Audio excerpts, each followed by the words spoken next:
Good morning, and thank you for joining us for today's Daily Market Outlook. Joining me today is Emily from our trading room to tell us more about the recent developments. Emily?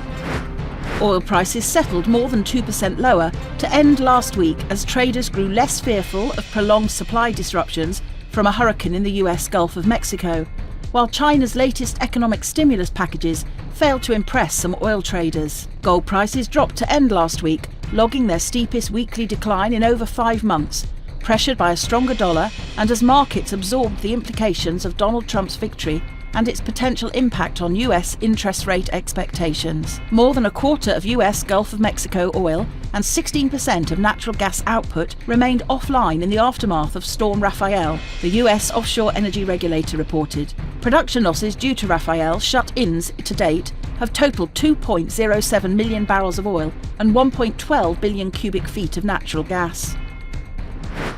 The dollar-yen pair saw a minor dip of 0.1% in the last session. The MACD is giving a negative signal. The Bitcoin-dollar pair exploded 4.6% in the last session.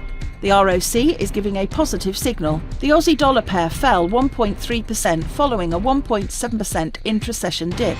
The Williams indicator is giving a positive signal. The oil-dollar pair dove 2.3% in the last session. The CCI is giving a negative signal. Finland's current account will be released at 6 GMT. Japan's Eco Watchers Survey current at 5 GMT. Japan's Eco Watchers Survey outlook at 5 GMT. Japan's machine tool orders will be released at 6 GMT.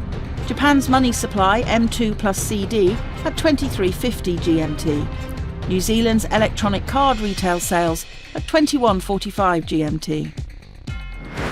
We hope that you've enjoyed today's Market Outlook. On behalf of all of us here, we wish you a productive trading day. Be sure to log in tomorrow morning for the latest news and events from the financial markets. Your trusted choice in online trading.